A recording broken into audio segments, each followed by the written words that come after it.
Our Top 6 Mystery and Crime Novels You Should Read, Part 1.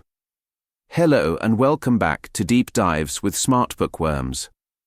I'm Chris Stopher, your virtual book guru host for today's show.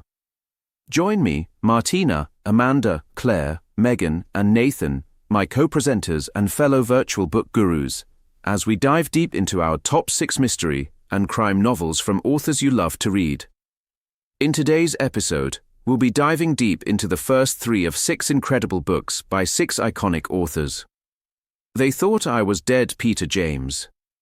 The thriller, They Thought I Was Dead, follows Sandy Grace, a seemingly ordinary woman, as she spirals into a world of gambling debts with a terrifying loan shark connected to the Chinese triad. Sad Cypress, Agatha Christie. In Sad Cypress, Eleanor Carlyle is accused of poisoning Mary Gerard. Evidence mounts against Eleanor, including a damning label found at the scene. Hercule Poirot investigates, uncovering a web of hidden motives, tangled relationships, and a shocking family secret. Dead Famous, Ben Elton. Ben Elton's Dead Famous is a dark satire of reality TV where a murder occurs on set. A detective investigates the crime, uncovering manipulation and the dark side of fame. So let's dive deep into today's deep dive. The first 3 of 6 mystery and crime novels from authors you love to read. Hey, you have to read this book, They Thought I Was Dead by Peter James. It's seriously a wild ride, and you know how much I love a good thriller with unexpected twists. It's told from the perspective of Sandy, a character who's been a recurring figure in his Roy Grace series, but this is her story, finally. And trust me, it's a story worth telling. So, Sandy's married to Roy, a detective, and she's feeling seriously unfulfilled. She envies her friend Tamsin's lavish lifestyle and becomes obsessed with trying to get it for herself. She starts gambling, and that's where everything goes downhill fast. She racks up a massive £150,000 debt to a loan shark, Roel Albazi, who is a seriously scary dude. He sends her threatening texts, and even a video of someone being tortured. It gets worse, she finds out she's pregnant, and doesn't know who the father is. She feels totally lost and alone, and she meets this guy named Jay who seems like he could be a way out and a friend, but that turns out to be a brief connection. Then she gets involved with Nikos, who is definitely a criminal, and he promises to help her disappear. She's running from Albazi and her life. She feels like she has to leave everything behind, her husband, friends, family, and start over somewhere else. The first part of the book is all about how she plans her escape. It's pretty intense, because she has to act normal while she's making these plans to disappear forever. She gets this inheritance from a relative in Germany, and that gives her the money she needs for this new plan. She meets with a lawyer, Carolyn Smith, who confirms that she is a beneficiary of an estate. Then, she gets a letter with a translation in Pidgin English. It makes you realize how desperate she is and how fast she's spiraling. Then things get even crazier with the introduction of Nikos, who is this Greek guy who seems to be a drug dealer. He tells her the best way to disappear is to hide in plain sight. She ends up at this place run by Scientologists, and it's just so bizarre. Nikos arranges for her to get a new identity, and she feels like he's her guardian angel. It's really a wild part of the book because you know that he can't be trusted, but she is putting her complete faith in him. She gets a new phone and they communicate using coded texts, and at this point she's totally immersed in this new life. There are some great twists in this section. For instance, she thinks she's just hiding out, but she's actually just 20 miles from home, which is crazy. Then she finds out her face is on TV and she's officially considered missing. It's a real page-turner because you keep wondering if she's going to get caught, but it's actually working. She is completely gone, as far as everyone is concerned. The book then jumps forward to 2011, where Sandy is living in Jersey with Nikos and her son Bruno. Nikos is completely controlling and abusive, and she's become addicted to methadone. You realize she hasn't really escaped anything, just traded one prison for another. She does a lot of business for Nikos. And she is basically a drug mule. He sends her back to England to pick up 1.2 million. There's a real sense that she's trying to find a way out again. She is on a ferry, and she realizes that this money isn't just about her anymore. It's about getting free from Nikos. Then she goes on a major bender and loses a ton of the money, which of course is terrible for her. You just see her making the same bad choices again. She stays in a hotel in Brighton and is trying to get her head straight, but she is still addicted. She has to stay for 3 nights in England. She is thinking of her old life and about Roy a lot. It turns out Nikos is involved with some seriously dangerous people and is planning a big drug deal. He's going to meet up with people who are connected to a violent Liverpool gang. There's this crazy scene where Nikos meets these gangsters on a boat in the middle of the ocean. They are counting the money and realize it's short. He's in real trouble now because he is dealing with people connected to a major drug cartel. After the drug deal goes wrong, Sandy is able to leave with Bruno and heads to France with the help of a fisherman named Adam. She gets this card from a man who previously helped her, Hans-Jürgen, and she heads to Germany. You start to wonder what is going to happen, where she is going to go next, but you know that the past isn't done with her yet. She finds out that Nikos's boat has been found adrift, and he is missing. The police are looking for her.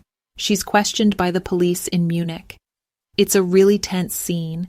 She ends up working at a drug consumption room. She finds an advertisement that says she's presumed dead and realizes she has to face the music. She returns to England to try to understand her past. She goes back to her old house, which has been sold, and it's such a sad moment when she's looking at the garden and the water feature she created with Roy. She sees an estate agent and starts asking him questions, and you realize how far she's come, that her old life is a distant memory. Then, the biggest twist of all, she goes to Roy's wedding. You're like, what is she doing? She doesn't want Roy to get married to someone else. She has a lot of conflicting emotions, and you see just how much she still loves him. She leaves before the ceremony is complete, but it's a very powerful moment, and that's when everything just explodes. She realizes that she has to deal with all the things she has done, and that there are more people involved than she realizes. Albazi finds her and is very angry. I am not going to spoil the end of the book, but let me just say that there are so many twists and turns that it is impossible to put down. Sandy is a complex character. She is not always likable, but that makes her so real. You feel her despair, her fear, and her longing for a different life. It is a roller coaster, and it's a must-read for any fan of thrillers or Peter James. It also shows you a different side to some of the recurring characters, and makes you see the past Roy Grace novels in a whole different light.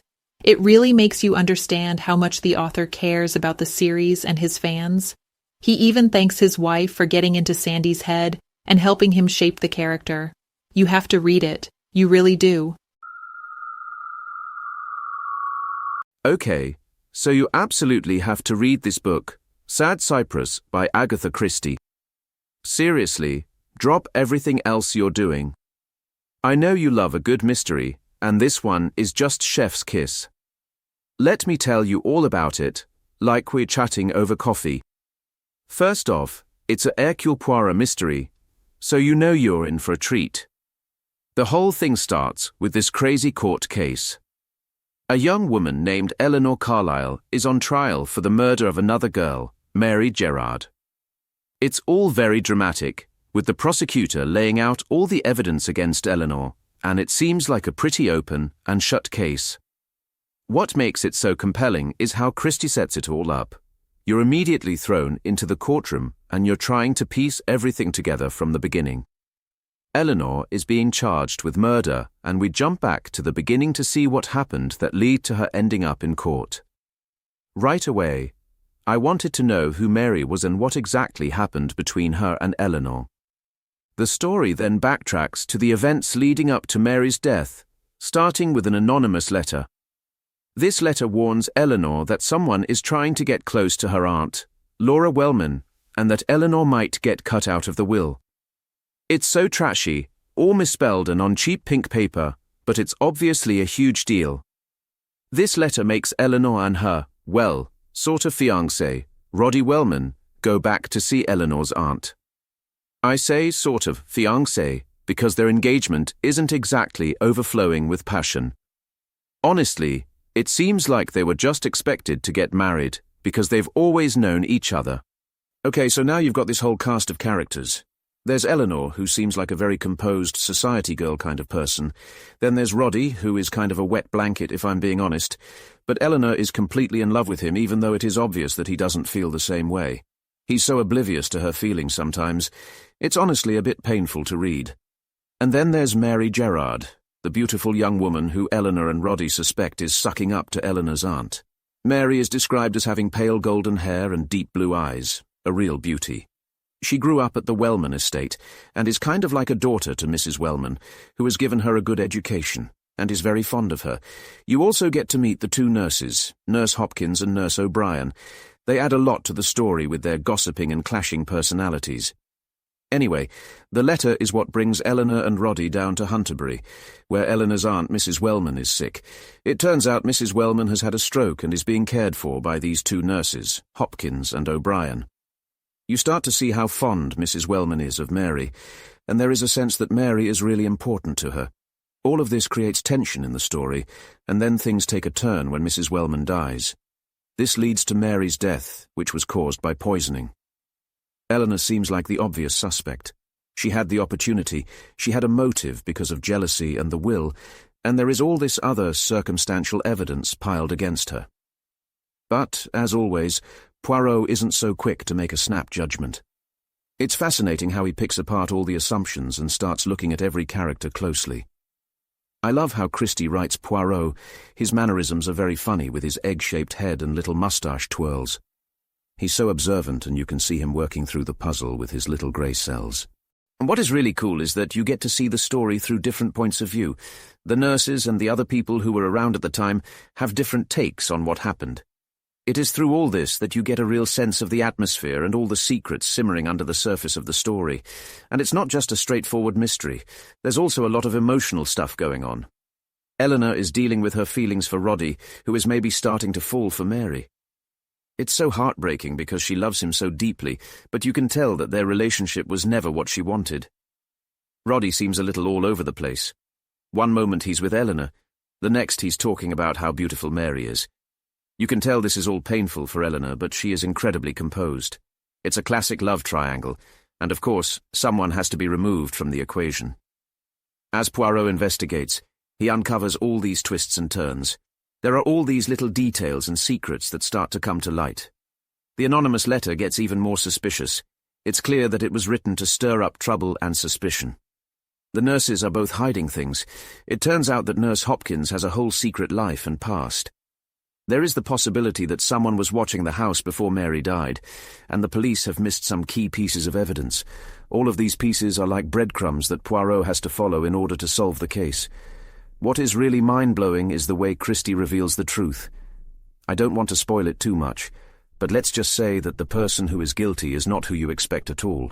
It turns out that the real motive for the murder was not what everyone thought, and it has to do with the whole history of the family and who actually had a claim to the inheritance. It's just brilliantly written, and the pacing is perfect. You're constantly trying to guess who did it, and I was completely wrong, by the way. There are so many red herrings and misdirections that keep you on the edge of your seat. And the way that Christie ties up all the loose ends at the end is so satisfying. Every detail is important, and it is so cool how it all comes together. One thing I found interesting was the exploration of human nature. You see how jealousy and greed can drive people to do terrible things, and how sometimes the people who appear the most innocent are actually the most dangerous. It makes you think about how appearances can be deceiving. You know, it was all about the details. Like a tiny scrap of paper found by the police, a matchbox found in the bushes, a rose with no thorns. All of these seemingly unimportant things end up being key to solving the case. And I thought the bit about the type of poison was so clever. Ultimately, Sad Cypress is a book that stays with you. The ending is bittersweet, and it's not all tied up in a neat bow, which is actually something I appreciated. It made me feel all of the complicated feelings. It's a proper whodunit with a great mystery, but also a really powerful story about love, loss, and the dark side of human nature. You absolutely have to read it. You'll love how Christie builds the suspense, and how she makes you question everything and everyone. You absolutely won't be able to put it down, I promise, and we absolutely have to talk about it when you are finished. Okay, so you have to read this book, Dead Famous, by Ben Elton. Seriously, it's like nothing else I've ever read, and you know how much I love a good thriller. It's set around this reality TV show called House Arrest, which is a total ripoff of Big Brother, where they put 10 strangers in a house with cameras all over, just watching them all the time. I know, sounds like every other show, right? But trust me, it gets so much crazier. First of all, Elton's writing is sharp as a tack. It's like he's making fun of the whole reality TV thing with these ridiculous, self-obsessed contestants who are more interested in their star signs and tattoos than anything else in the world. He really nails how people are so obsessed with fame and being watched. There's this one part where they describe how the show manipulates the housemates' images to make them into heroes or villains, even though they're just ordinary, dull people. I mean, it's so true, isn't it? So, the show's premise is simple. 1 house, 10 contestants, 30 cameras, 40 microphones, and 1 survivor. But here's where it takes a crazy turn. Someone gets murdered in the house. Yeah, that's right. With all those cameras, someone manages to kill another contestant, and nobody knows who did it or how. It's insane. The book follows this detective, Coleridge, and his team, trying to figure out who the murderer is. Coleridge is like this old-school guy who can't stand reality TV and thinks the whole thing is a joke. He's constantly making sarcastic comments about the show and the people in it. You will love him. It's so funny to see him stuck watching hours and hours of this garbage, trying to find a clue. And get this, they have all this footage to go through, but it's not even all of it, because the TV producers throw most of it away. The fact they have to sift through all of this footage is a joke and is so well done by Elton. Okay, so the characters are brilliantly done, even the ones you want to hate. There's David, who's this impossibly handsome actor, who is completely in love with himself and thinks everyone is below him. He has this really annoying habit of staring into people's eyes and giving shoulder massages. Then there's Layla, who is a vegan poet and is obsessed with her cats. She gets really upset when someone eats her vegan cheese. There's also Moon, who is a bit of a wild child and has a septic nipple piercing. And then there's Woggle, who's this weirdo who is constantly getting into arguments with everyone. They all start off as strangers, but by the time of the murder, they know each other way too well. They spend every waking moment talking about and to each other. The book keeps you guessing the whole time. There are so many possibilities. Like, maybe it was a random act of anger? Or someone got irritated enough to kill? Or maybe there was some secret that someone was trying to protect? There is so much going on, so many twists and turns, you really won't see it coming. There's also this whole thing about how the TV show is edited and manipulated. The producers have a script they want to follow, and they choose the shots to make it look like that. They make people look more interesting than they are, and they edit things to create drama.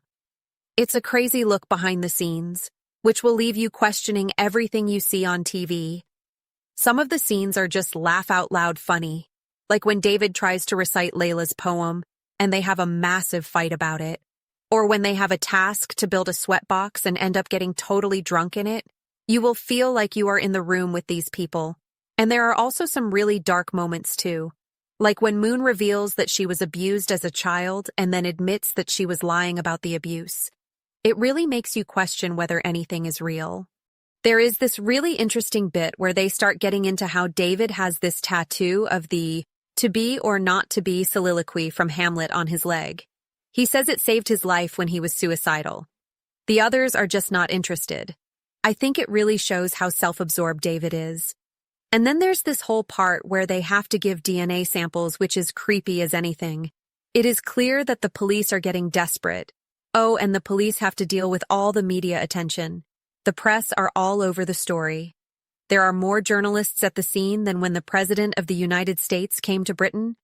It's also so insightful on how the media can create a story, even when there isn't much to go on.